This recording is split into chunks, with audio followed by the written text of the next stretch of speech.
Good morning. This is 12th lecture of topic human health and disease. Today we discuss next article, next type of disease, AIDS.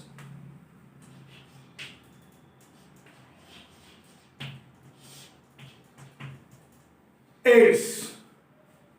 Long form here acquired. A for acquired. Acquired.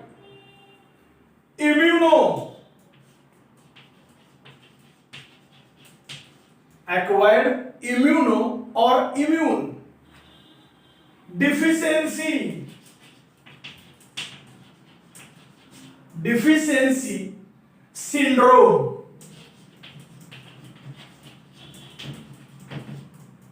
This is the long form of this disease, acquired immune deficiency syndrome. We see one by one word. Here first about acquired. You know very well about acquired. Acquired means such a type of disease develop after birth or experience of any type of pathogen to us. आपल्या जन्मानंतर जे जे कोणते आपल्याला आजार होतात त्या सर्व आजारांना आपण acquired याच्यामध्ये गृहीत धरतो किंवा या प्रकारचे असतात असं आपण मानतो. Here that is nothing but acquired. Then immune deficiency. Here this type of virus attack on our immune system first and destroy it. आपली प्रतिकार शक्ती किंवा क्षमता आहे त्या प्रतिकार शक्तीवरतीच अटॅक करतो हा व्हायरस आणि आपली पूर्णपणे प्रतिकार शक्ती संपवून टाकतो. Hence here immune deficiency. And then last word syndrome. Syndrome means group of symptoms. वेगवेगळ्या रोगांची एकत्रित लक्षणं आपल्या बॉडीमध्ये दिसणं याला आपण म्हणतो group of symptoms. That is nothing but syndrome. I hope you understand about long form of this AIDS. Here this disease is very dangerous. प्राणघातक आहे, भयानक आहे, अनक्युरेबल, कधीही बरा न होणार आहे. एकदा या आजाराची लागण झाली की 100% आज ना उद्या लवकरात लवकर तो पेशंट मरणार याची गॅरंटी असणारा हा आगळा वेगळा डिसीज आहे.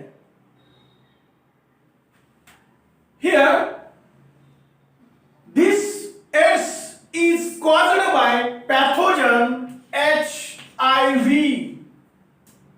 या पॅथोजन हा डिसीज होतो. मग याचा लॉंग फॉर्म काय? Human immune deficiency virus. Fee for virus. Human immune deficiency virus. या पॅथोजन आपल्या बॉडीवरती अटॅक केल्यानंतर या प्रकाराचा म्हणजे एड्स नावाचा आजार होतो. Here actually there are two types of HIV pathogen.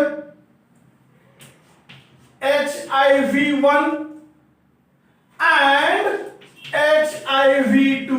These are the two types of pathogen who cause infection of AIDS.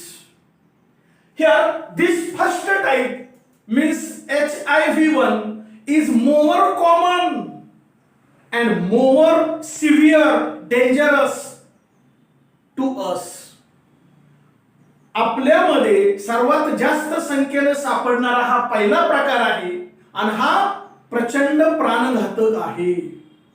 Fine, this second type is less severe and less common. कमी संख्येने सापडणारा आणि इतका प्राणघातक नसणारा हा दुसरा प्रकार आहे. These are the two types of AIDS. Then here next point, source. Source means here such type of pathogen where exactly found. हा जो पॅथोजन आहे नेमका आपल्या शरीरामध्ये कुठं सापडतो. आपल्या मीन्स इन्फेक्टेड पर्सन. ज्या व्यक्तीला एड्स नावाचा आजार झालेला आहे त्या पेशंटच्या बॉडीमध्ये नेमका कुठं हा व्हायरस सापडतो, that concept is called as a source. Here most important is in bone marrow. Suppose this is our bone and you know very well from inside bone is hollow, आतून हाड पोकळ असतं and it consists bone marrow like this. हाडाच्या आतमध्ये या पद्धतीचं material असतं, याला bone marrow असं म्हटलं जातं आणि याच्यामध्ये या प्रकारचा पॅथोजन पेशंटच्या बोन मॅरो मध्ये सापडेल. as well as body fluid. आपल्या शरीरात जे जो पातळ द्रव्य आहे त्या सर्वांच्या मध्ये हा मोस्टली पॅथोजन सापडेल. Our most common circulating body fluid is blood. याचा अर्थ रक्तामध्ये 100% सापडेल. Second, blood related body fluids. रक्ताच्या संदर्भात असणारे दुसरे उप लिक्विड ते कोणते असतील? Plasma, Serum, lymph. म्हणजे ब्लड, प्लाझ्मा, सिरम, लिम्फ याच्यामध्ये शक्यतो आपणाला हा पॅथोजन सापडेल. as well as here cerebrospinal fluid, CSF, cerebrospinal fluid, ज्याला आपण मणक्यातलं पाणी म्हणतो. मणक्यामध्ये जे पाणी असतं त्याला cerebrospinal fluid म्हटलं जातं. याच्यामध्ये सुद्धा आपल्याला हा पॅथोजन पेशंटच्या सेरेब्रोस्पायनल फ्लुइड मध्ये सापडताना दिसून येतो. देन हियर सीमेन, वीर्यामध्ये सुद्धा सापडेल. सीमेन, वीर्य. And in female vaginal secretion. Female मध्ये व्हाजायनल पासून जे बॉडी सिक्रिशन होतं त्या लिक्विड मध्ये सुद्धा सापडेल. म्हणजे या पद्धतीनं हा शब्द योग्य आहे, बॉडी फ्लुइड ऑफ पेशंट. ज्याला एड्स झालेला आहे त्या पेशंटच्या बॉडी फ्लुइड मध्ये सापडेल आणि बोन मॅरो मध्ये सापडेल. This is the first primary source. हा खरा प्रायमरी सोर्स असेल. देन सेकंडरी सोर्स म्हणजे मे बी अजून कुठं सापडेल या पद्धतीचा pathogen. Here such type of pathogen also or may be found in patient मध्ये सापडेल who are suffering from AIDS. पण नेमकं कुठं? Also here breast milk. ती जर महिला असेल तर तिच्या दुधामध्ये सुद्धा सापडेल. Here then tears, अश्रू मध्ये सुद्धा, डोळ्यातून जे पाणी पडतं अश्रू असतात त्याच्यामध्ये सुद्धा एड्सचा व्हायरस असण्याची शक्यता नाकारता येत नाही. Even though saliva of patient, ज्याला एड्स झालेला आहे त्याच्या लाळेमध्ये सुद्धा एड्सचा पॅथोजन व्हायरस सापडण्याची शक्यता असते. म्हणजे tears, saliva, breast milk as well as urine, urine मध्ये सुद्धा सापडण्याची शक्यता असते. These are the secondary source. म्हणजे दुय्यम स्थान असण्याची शक्यता असते, असू शकतो. पण पहिलं हे मात्र बोन मॅरो आणि बॉडी फ्लुइड ऑफ पेशंट इथं मात्र कन्फर्म हा पॅथोजन असलेला दिसून येतो. This is the source. Then next here about pathogen.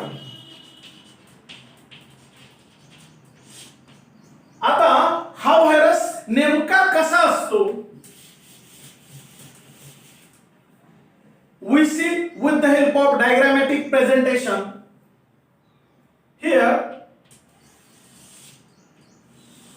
like this. Virus is a spherical. This coating is called as a lipid membrane. Lipid membrane. And at interval, मध्ये मध्ये, like this, glycoprotein knobs are present.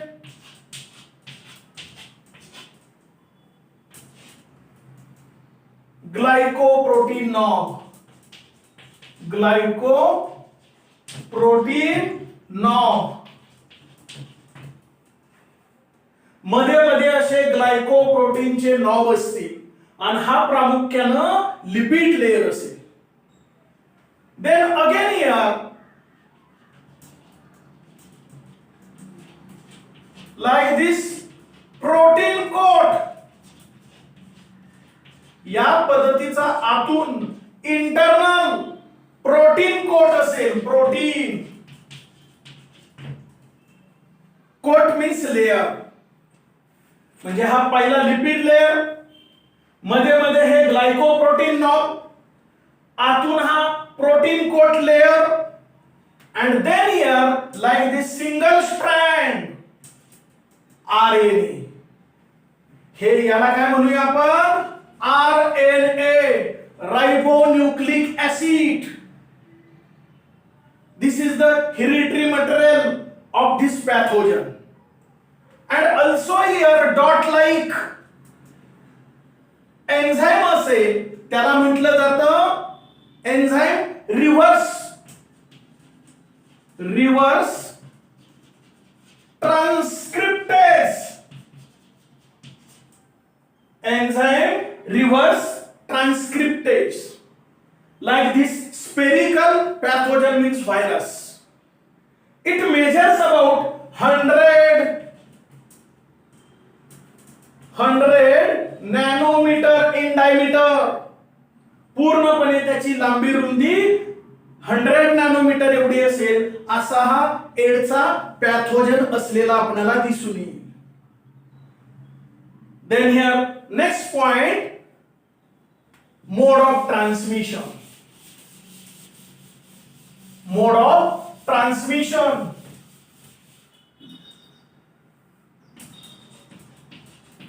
Mode of transmission.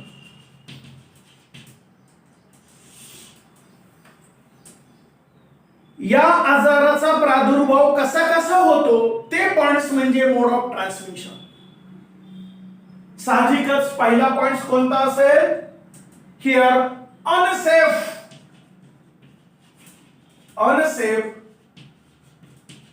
sexual contact. This is the first points. हा अत्यंत महत्वाचा point आहे की याच्या मार्फत शक्यतो एड्सचा प्रादुर्भाव होतो, लागण होते. Unsafe sexual contact means here infected person, ज्याला एड्स झालेला आहे असा व्यक्ती when come in contact sexually with another normal person. मग हा मेल असो किंवा फिमेल असो, आणि हा सुद्धा मेल असो किंवा फिमेल असो, हा इन्फेक्टेड आहे आणि हा नॉर्मल आहे, या दोघांचा सेक्सुअल कॉन्टॅक्ट जर आला तर 100% या ठिकाणी इन्फेक्टेड पर्सन पासून नॉर्मल पर्सनला एड्स होण्याचा 100% चान्सेस असतील. This is the first point, unsafe sexual contact. हा अत्यंत महत्वाचा पॉइंट्स असेल की ज्यामुळे या ठिकाणी एड्स होतो. देन सेकंड, दुसरा महत्वाचा मुद्दा कोणता असेल? Here unsafe blood transfusion. Unsafe blood transfusion. याचा अर्थ काय? Here suppose this is infected person who cause AIDS. समजा या व्यक्तीला एड्स झालेला आहे आणि यानं ब्लड डोनेट केलं आणि ज्यांनी ते ब्लड घेतलंय विदाउट चेकिंग, ते चेक केलं नाही आणि डायरेक्ट ट्रान्समिट और transfer to the normal person. ज्या व्यक्तीला ब्लडची गरज आहे त्या व्यक्तीला डायरेक्ट ते जर ब्लड दिलं देन 100% कॉज एड्स. आणि म्हणून शक्यतो जो पेशंट आहे त्यानं ब्लड कोणालाही देता कामा नये. चुकून अशा व्यक्तीने दिलं तर ते चेक करणं गरजेचं आहे, प्रॉपर चेक करणं गरजेचं आहे, एड्स आहे का नाही खात्री करणं गरजेचं आहे. आणि नसेल तरच नॉर्मल पर्सनला देणं गरजेचं आहे. तसं न करता डायरेक्ट जर दिलं तर 100% एड्स होतो. ब्लडचा ब्लडशी कॉन्टॅक्ट आला from here infected person to normal person, then 100% cause here AIDS.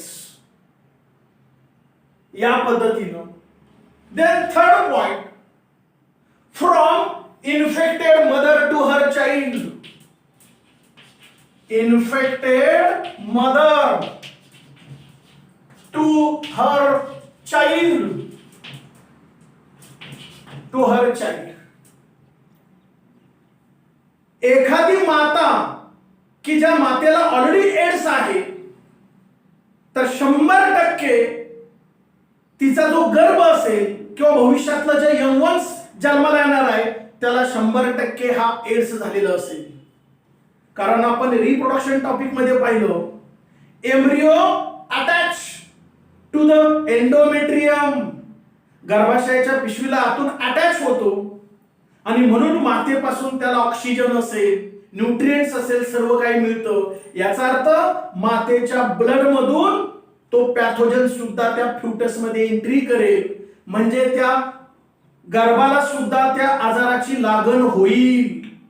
आणि म्हणून infected mother to her child हे एक अत्यंत महत्वाचं पॉइंट्स असेल mode of transmission. Then fourth here acupuncturing and tattooing.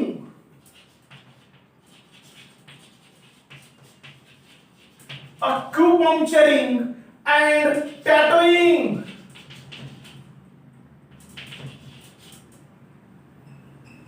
याचा अर्थ काय?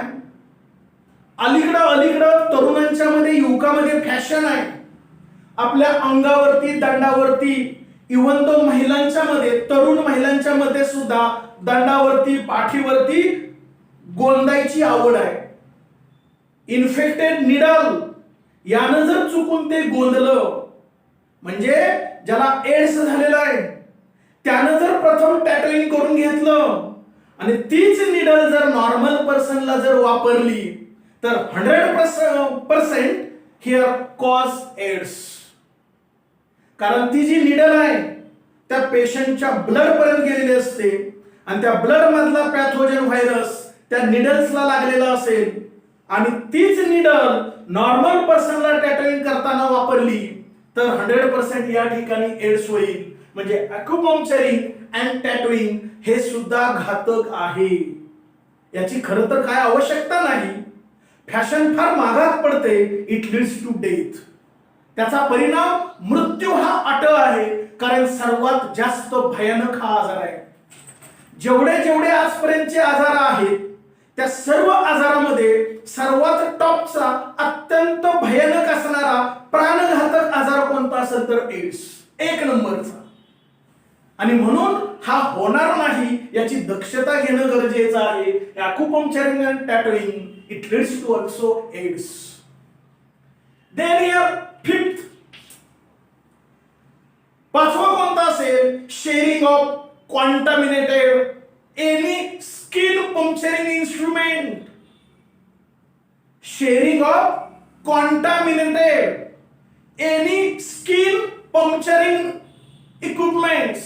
Example, needle, रेझर्स, ब्लेड, म्हणजे आपण शेविंग करायला लागलो तर त्या ठिकाणी एड्स पेशंटने जर शेविंग केलेली असेल आणि तेच ब्लेड आपण वापरलं, त्याला कुठं कापलं असेल, कट झालं असेल, साहजिकच त्या ब्लड मधला पॅथोजन त्या ब्लेड वरती असेल. तेच ब्लेड जर आपण वापरलं आणि आपल्याला थोडा कट झाला, ब्लड टू ब्लड कॉन्टॅक्ट होईल आणि या ठिकाणी काय होईल, एड्स 100% होईल. इव्हन दो आपलं ब्लड चेक करताना ज्या निडल्स वापरल्या जातात, these needles puncture our finger, and if this needle first used by here infected person and then this needle we use, then such type of disease transmit from infected person to normal person. म्हणजे needles असेल, even though syringes, injection जे घेतो, पहिल्यांदा ती syringe infected person वापरलेली असेल, चुकून तीच सिरिंज डॉक्टर्सनी नॉर्मल पर्सनला जरी वापरली तरी सुद्धा हा डिसीज ट्रान्समिट होतो. म्हणजे निडल्स, सिरिंजेस, रेझर्स और blade, any skin puncturing instrument which is infected that transmit such type of disease. या पद्धतीनं मोड ऑफ ट्रान्समिशन असेल. थोडक्यात ज्याला एड्स झालेला आहे असा जो कोणताही रुग्ण असेल त्याचा ब्लड टू ब्लड कॉन्टॅक्ट येऊन द्यायचा नाही, त्याचा लाळेचा, सलायवाचा कॉन्टॅक्ट येऊन द्यायचा नाही, त्याच्या बोन मॅरोचा कॉन्टॅक्ट येऊन द्यायचा नाही, त्याच्या बॉडी फ्लुइडचा कॉन्टॅक्ट येऊन द्यायचा नाही. अन्यथा काय होणार आहे, म्हणजे मोड ऑफ ट्रान्समिशन या पद्धतीनं आपणाला या आजाराची लागण होईल. The next point here, symptoms. Symptoms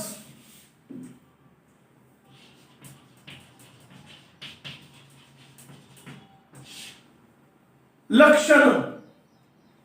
लक्षणं कोणती असतील? Here loss of body weight, loss of body weight, hence called as a slim disease.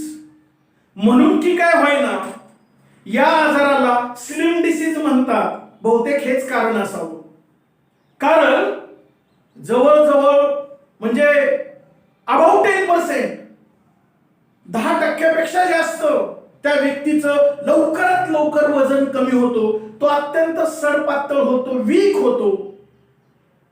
This is the first symptom, loss of body weight. Then here second, loss of appetite, loss of appetite, भूक न लागणं. Then third, here loss of memory and coordination, loss of memory and coordination. मानसिक संतुलन पूर्णपणे ढासळतं, त्याची मानसिकता पूर्णपणे weak होते, पुअर होते, समतोल ढासळतो, त्याला आठवायचं सुद्धा हळूहळू बंद होतं. म्हणजे मेमरी आणि कोऑर्डिनेशन म्हणजे समन्वय पूर्णपणे असमतोल होतो. या पद्धतीचं एक तिसरं असेल. Then here fourth, here persistent cough more than 1 month. सतत खोकला ठसका येईल आणि तो एका आठवड्याचा नसेल, महिने, एका महिन्यापेक्षा जास्त. Persistent cough longer than 1 month. Then here fever longer than 1 month. जो कोणता ताप आला असेल, कोणत्याही प्रकारचा ताप असेल, तो एका महिन्यापेक्षा सतत बॉडीमध्ये तसाच असेल. कधी बरा होईल, पुन्हा तसाच असेल, पुन्हा बरा होईल, तसाच असेल, कायमचा बरा होत नाही. म्हणजे फिवर असेल लॉंगर दॅन 1 मंथ, कफ असेल longer than 1 month, even though diarrhoea, जुलाब येणं, पोट म्हणजे सतत कळ येणं, जुलाब येणं, हे एक महिन्यापेक्षा जास्त कालखंड असेल ते बरं होत नाही आणि म्हणून पूर्णपणे अशक्तपणा येतो, बॉडीचं वजन या ठिकाणी लॉस होईल. या पद्धतीची महत्वाची सिम्पटम्स आपल्याला दिसून येतील. Here then skin diseases, dermatophytosis, त्वचेवरती इचिंग होईल, खाज सुटेल. नाईट स्वेटिंग, रात्रीचा घाम येईल. या पद्धतीची वेगवेगळी लक्षणं, hence called as a syndrome, group of symptoms. अनेक लक्षणे दिसतात, वेगवेगळी लक्षणे दिसतात. मी या ठिकाणी महत्वाची लक्षणं सांगितलेली आहेत. These are the symptoms. The next here, preventive measure. Preventive measure. हा आजार बरा होऊ नये म्हणून घेतलेली काळजी याला आपण प्रिव्हेंटिव्ह मेजर असं म्हणतो. हिअर फॉर दिस डिसीज, या डिसीजला अत्यंत महत्वाचं कोटेशन कोणतं असेल? Here prevention is better than cure. कारण हा कधीही बरा न होणारा आजार आहे. एकदा या आजाराची लागण झाली की 100% तो व्यक्ती लवकरात लवकर मरण पावणार याची गॅरंटी. आणि म्हणून हा आजार होऊ नये म्हणूनच काळजी घेणं गरजेचं आहे. प्रिव्हेंटिव्ह मेजर फार महत्वाचं आहे. ते कोणती असतील? Opposite to mode of transmission. Mode of ट्रान्समिशनला जे पॉइंट्स पाहिले त्याच्या ऑपोजिट लिहायचं. मोड ऑफ ट्रान्समिशन मध्ये पहिला पॉइंट कोणता लिहिला होता? Unsafe sexual contact. आता इथं तुम्हाला काय म्हटलं पाहिजे? Safe sexual contact. मुळात बिफोर मॅरेज, लग्ना अगोदर सेक्सुअल कॉन्टॅक्ट येण्याचा संबंधच येणार नाही, म्हणजे येता कामा नये याची युवकांनी दक्षता घेणं गरजेचं आहे. आणि after marriage only for one partner, ज्याच्याशी आपलं लग्न झालंय त्याच्याशीच फक्त सेक्सुअल कॉन्टॅक्ट येणं गरजेचं आहे. हे युवकांसाठी फार महत्वाचं आहे.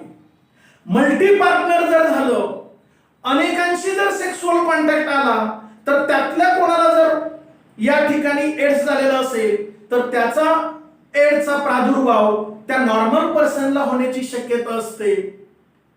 हे फार युवकांसाठी हा पॉइंट अत्यंत महत्वाचा आहे. म्हणजे सेफ सेक्सुअल कॉन्टॅक्ट हे अत्यंत महत्वाचं आहे. As well as use of condoms. जर तशी चुकून वेळ आलीच तर कंडोमचा वापर करणं गरजेचं आहे. For male and for female, loops और diaphragm must be used before here sexual contact. फिमेलनी लूप किंवा त्यांचे डायफ्रॅम असतात ते वापरणं गरजेचं आहे. मुळात अशी वेळच येता कामा नये. हा या ठिकाणी प्रिव्हेंटिव्ह मेजर फार महत्वाचा आहे. ठीक आहे. देन नेक्स्ट दुसरा कोणता असेल? मगाशी आपण मोड ऑफ ट्रान्समिशन मध्ये काय सांगितलं होतं? Unsafe blood transfusion. इथं आपण काय सांगितलं पाहिजे? Preventive measure safe blood transfusion. याचा अर्थ असा होतो ज्या व्यक्तीला एड्स झालेला आहे त्यानं कोणत्याही परिस्थितीत ब्लड डोनेट करता कामा नये. आणि चुकून अशा व्यक्तीनं ब्लड डोनेट केलं तर ज्यांनी ते घेतलेलं आहे ते मस्ट बी चेक प्रॉपरली. खात्री करून घेणं गरजेचं आहे. Either it is HIV positive or negative. HIV positive आहे का निगेटिव्ह आहे याची खात्री करणं गरजेचं आहे. आणि जर ते सेफ असेल तरच ते ट्रान्सफ्यूज करणं गरजेचं आहे, ते रिसिव्ह करणं गरजेचं आहे. अन्यथा अवॉइड दिस. हे फार महत्वाचं आहे. म्हणजे ब्लड टू ब्लड कॉन्टॅक्ट येऊन द्यायचा नाही. Then third preventive measure, avoid delivery of infected mother.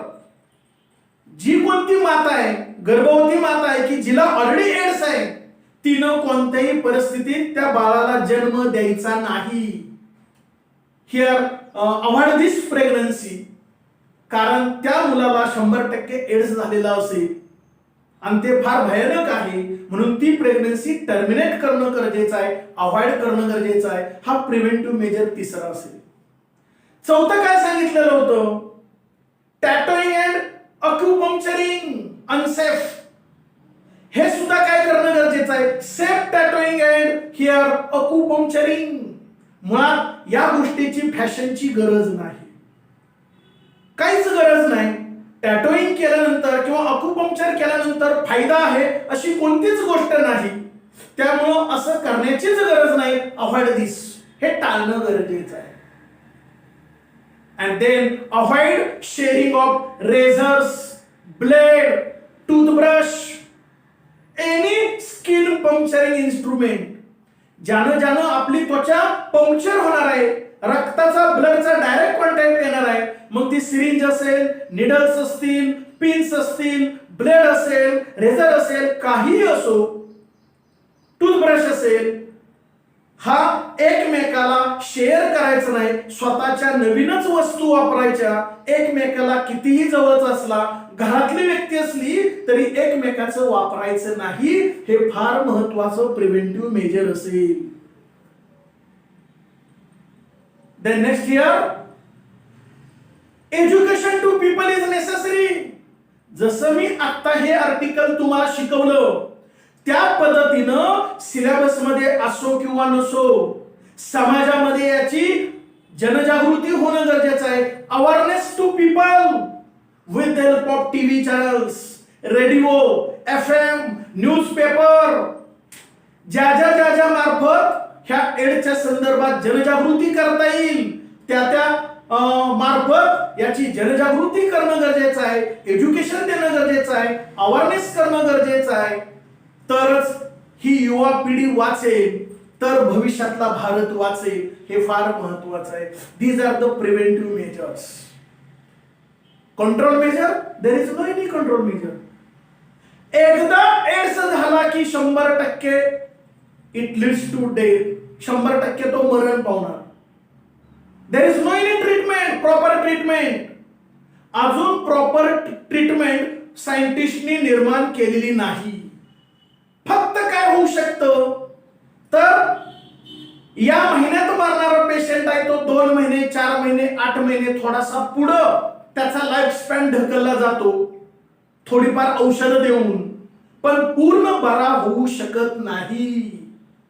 No any proper remedy for this disease. अत्यंत चांगला ठोस असा उपाय किंवा एखादं व्हॅक्सिन किंवा एखादं अँटीबायोटिक निघालेलं नाही. हे फार महत्वाचं आहे. आणि म्हणून मागाशी म्हटलं, prevention is better than cure. बरा होण्याची वाटच पाहू नका. प्रिव्हेंटिव्ह मेजर फार महत्वाचं आहे. मग असं काय? Here this virus or pathogen direct attack in our body as well as in our blood and mostly lymphocyte CD4 cells. CD4 cells म्हणजे lymphocyte who produces antibody. हा जो पॅथोजन आहे HIV व्हायरस, CD4 म्हणजे lymphocyte की ज्या antibodies produce करतात त्याच्यावरतीच attack करतो हा पॅथोजन. आपल्या बॉडीतला लिम्फोसाइट मारून टाकतो. प्रतिकार शक्तीच मारली गेली तर लगेचच दुसऱ्या रोगांची लागण इमिजिएटली होते आणि म्हणून एड्स कधीही बरा होत नाही. आणि सर्वात महत्वाचं म्हणजे या व्हायरसचा जो शेप आहे तो सतत अधूनमधून थोडासा बदलत असतो आणि म्हणून आपल्या अँटीबॉडीला तो प्रॉपर असं कीलॉक मॅनरनं सापडत नाही. असं एक वेगळी कंडिशन आपल्याला दिसून येईल आणि म्हणून हा कधीही बरा न होणारा आजार आहे. मग याची टेस्ट कशा मार्फत केली जाते? इलायझा, एन्झाइम लिंक्ड इम्युनोसॉर्बंट असे. Enzyme linked immunosorbent assay. This is the first test की ज्याच्यामुळं डायग्नोस केलं जातं, ओळखलं जातं. But it is primary test. ही प्रायमरी टेस्ट आहे, कन्फर्मेटरी टेस्ट नाही. खरंच एड्स आहे का नाही ही कन्फर्मेटरी टेस्ट घ्यायची असेल तर दुसरी टेस्ट आहे western blot test. This is the confirmatory test, western blot test. ही जर टेस्ट घेतली तर एड्स आहे का नाही कन्फर्म होत. आणि मगाशी म्हटल्याप्रमाणे एड्सचा पेशंट कधीही बरा होत नाही, पण त्याचं लाईफ स्पॅन थोडाफार वाढवता येतो because of some types of antibiotic. अझिट, AZET, अझिट हे औषध दिलं जातं अँटीबायोटिक. और रिबोफ्यारिन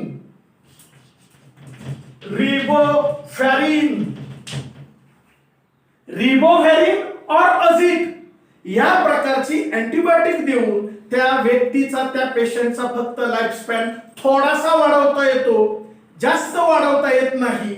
एकदा एड्स झाला इट लीड्स टू डेथ ही 100% गॅरंटी असते.